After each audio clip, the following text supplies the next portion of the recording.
नमस्कार, मैं हूं करमवीर और आप देख रहे हैं फॉलो अप। रामचरितमानस की एक चौपाई है, कर्म प्रधान विश्व रचि राखा, जो जस करहीं सो तस फल चाखा। देश इन दिनों बाढ़, बारिश और भूस्खलन की विभीषिका से जूझ रहा है, लेकिन इन सब के साथ एक और शख्सियत भी इन दिनों आफत की चौतरफा बारिश से जूझ रहे हैं। वो हैं हमारे यशस्वी प्रधानमंत्री मोदी जी। भारतीय संस्कृति और ज्योतिष में आस्था रखने वाले बखूबी जानते होंगे कि सफलता या असफलता, यश या अपयश में सितारों का भी कहीं ना कहीं हाथ होता जरूर है। दिल्ली के प्रसिद्ध ज्योतिषाचार्य राजीव नारायण शर्मा ने कर्नाटक चुनाव से ठीक पहले पीएम मोदी को लेकर एक भविष्यवाणी की थी। उन्होंने अपनी भविष्यवाणी में कहा था कि भारत गुरु चंडाल युग में प्रवेश कर रहा है। इसका असर देश में उथल पुथल विभीषिका के तौर पर देखा जाएगा। इसके साथ ही उन्होंने एक और अहम भविष्यवाणी पीएम मोदी को लेकर भी की थी कि उनका यानी पीएम मोदी का समय भी अब पहले जैसा उत्तम नहीं रहेगा, मतलब खराब समय आने वाला है।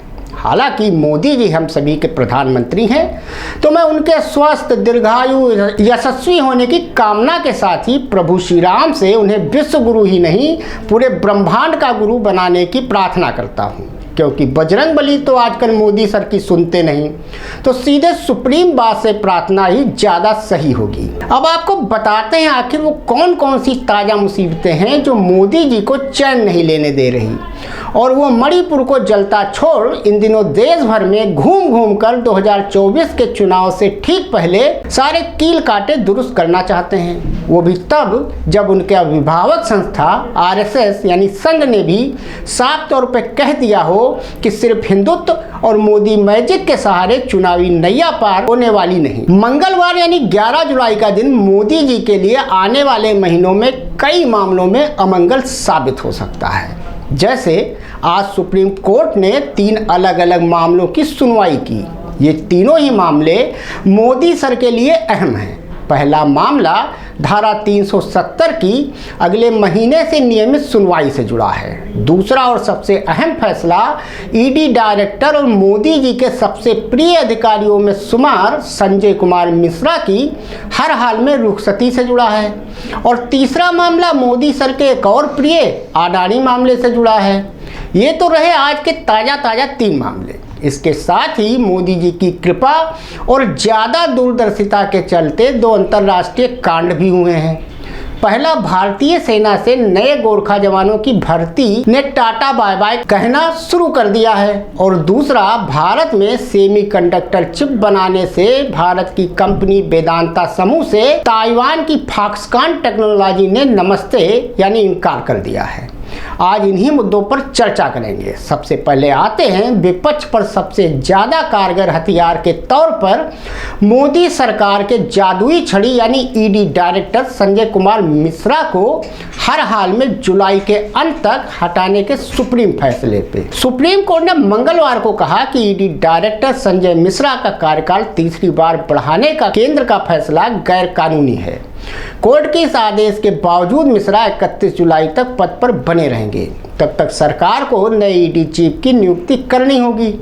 दरअसल संजय मिश्रा को 18 नवंबर को रिटायर होना था। केंद्र ने अध्यादेश के जरिए उनका कार्यकाल तीसरी बार बढ़ाया था, जबकि कोर्ट पहले ही कह चुका था कि दूसरी बार के बाद संजय मिश्रा का कार्यकाल न बढ़ाया जाए। मामले में सरकार ने बेहद अजीबोगरीब तर्क देते हुए कहा कि संजय मिश्रा की जगह लेने के लिए अभी कोई दूसरा अफसर तलाश नहीं किया जा सका है। वो अभी मनी लॉन्ड्रिंग के कई मामलों की निगरानी रख रहे हैं। ऐसे में नई नियुक्ति के लिए हमें थोड़ा और समय चाहिए। केंद्र की ओर से सॉलिसिटर जनरल तुषार मेहता ने कहा कि संजय मिश्रा किसी राज्य के डीजीपी नहीं हैं, बल्कि वो एक ऐसे अधिकारी हैं जो संयुक्त राष्ट्र में भी देश का प्रतिनिधित्व करते हैं। वह मनी लॉन्ड्रिंग से जुड़ी कुछ महत्वपूर्ण जांच की निगरानी कर रहे हैं। डायरेक्टर पद पर उनका बना रहना देश हित में जरूरी है ना गजब का तर्क। अब इसमें राष्ट्र का कितना हित है और मोदी जी के ऑपरेशन वॉशिंग मशीन वाले कार्यक्रम का इसे कहने की जरूरत नहीं। हेमंत बिस्वा शर्मा से लेकर अजीत पवार तक उसके उदाहरण हैं। बहरहाल अब सुप्रीम कोर्ट के इस आदेश के बाद मोदी सर के पास कोई चारा नहीं बचा है कि वह अपने प्रिय अफसर को बचा पाएं। और इसकी भी कोई गारंटी नहीं है कि जो नए ईडी डायरेक्टर आएंगे वो पूरी तरह ऑपरेशन वॉशिंग मशीन वाले प्रोग्राम को आगे बढ़ाएं, वो भी तब जब महज 10-11 महीने में देश में आम चुनाव होने वाले हैं। ये तो रही पहली आफत अमृतकाल से कर्तव्य काल में पहुंच चुके मोदी सर पर, क्योंकि कर्तव्य काल में संजय मिश्रा जैसा कर्तव्यनिष्ठ अधिकारी ईडी को मिल ही जाए इसकी कोई गारंटी नहीं। दूसरा मामला धारा 370 की नियमित सुनवाई से जुड़ा है। मंगलवार को ही सुप्रीम कोर्ट के सीजेआई डीवाई चंद्रचूड़ की बेंच ने जम्मू कश्मीर से आर्टिकल 370 हटाने के फैसले को चुनौती देने वाली 20 से ज़्यादा याचिकाओं पर सुनवाई की। अदालत ने कहा कि हम इन याचिकाओं पर 2 अगस्त से रेगुलर सुनवाई करेंगे। आर्टिकल 370 पर सुप्रीम कोर्ट ने 3 साल बाद सुनवाई हो रही है। सुप्रीम कोर्ट में मंगलवार को सुनवाई के एक दिन पहले सोमवार को केंद्र ने इस मामले पर एक नया एफिडेविट भी दाखिल किया था। केंद्र ने कहा था कि जम्मू कश्मीर 3 दशकों तक आतंकवाद झेलता रहा, इसे खत्म करने का एक ही रास्ता था, आर्टिकल 370 हटाना, जिस पर चीफ जस्टिस डीवाई चंद्रचूड़ ने कहा हम इन याचिकाओं पर 2 अगस्त से सुबह 10:30 बजे से सुनवाई करेंगे। हम 370 पर सोमवार और शुक्रवार को छोड़कर हर दिन सुनवाई करेंगे, ऐसा चीफ जस्टिस का कहना था। अब आते हैं तीसरे मामले पर, जो कि पीएम सर के प्रिय मित्र अडानी जी से जुड़ा है। अडानी हिंडनबर्ग मामले में सुप्रीम कोर्ट ने आज यानी 11 जुलाई को सुनवाई टाल दी है। कोर्ट ने कहा कि सेबी का एफिडेविट देखने के लिए हमें समय चाहिए। इससे पहले सेबी ने 10 जुलाई को कोर्ट में मामले की सुनवाई के दौरान 41 पन्नों का एफिडेविट दाखिल किया था। ये तो रहे 3 अदालती फैसले।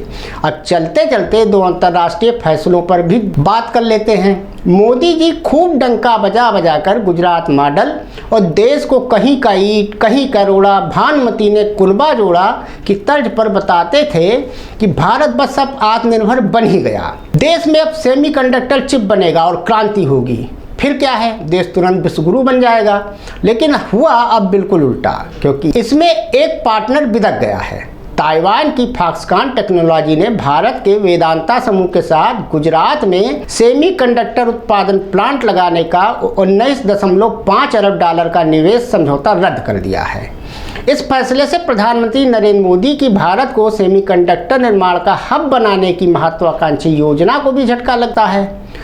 आखिरी झटके के तौर पर हमारे पड़ोसी प्रिय देश, जिसके साथ सैकड़ों सालों से रोटी और बेटी का रिश्ता रहा है, नेपाल ने दिया है। उसके गोरखा भारतीय सेना में भर्ती ही नहीं हो रहे। उन्होंने अग्निवीर योजना के चलते अलग राह पकड़ ली है।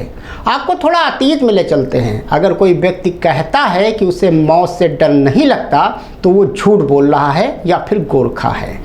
ये लाइनें हैं भारतीय सेना के पहले फील्ड मार्शल रहे जनरल मानेकशॉ की। जय महाकाली आयो गोरखाली के नारे के साथ दुश्मनों पर टूट पड़ने वाली भारतीय सेना की सबसे खूंखार रेजिमेंट यानी कि गोरखा राइफल्स की अब ये रेजिमेंट जवानों की कमी से जूझ रही है। जहां रूसी नागरिकता नेपाली युवाओं के लिए एक बड़ा आकर्षण है, वहीं एक और वजह भारतीय सेना में उनकी भर्ती खत्म होना है। नेपाल और भारत के बीच संबंधों में पिछले साल उस समय तनाव आ गया था जब भारत सरकार ने अग्निवीर योजना के चलते दीर्घकालिक रोजगार को छोटे अनुबंध कार्यकाल और बिना पेंशन के साथ बदल दिया था। इसके कुछ हफ्ते बाद ही नेपाल ने 200 साल पुरानी भर्ती प्रक्रिया को तब तक रोक दिया जब तक उससे यह स्पष्ट न हो जाए कि उनके गोरखा जवानों का भविष्य अग्निवीर योजना में क्या होगा। गोरखा भर्ती में तब तक शामिल नहीं होंगे। और दूसरी तरफ चीन की पीपुल्स लिबरेशन आर्मी यानी पीएलए गोरखा राइफल की गोरखाओं की भर्ती करने की कोशिश में लगी है। अब आप सोचिए कि विश्वगुरु मोदी सर पर इन दिनों आफत की बारिश किस तरह और कैसे कैसे हो रही है। इससे मोदी जी कैसे निपटे, इस पर आप उन्हें सलाह जरूर दीजिएगा। धन्यवाद।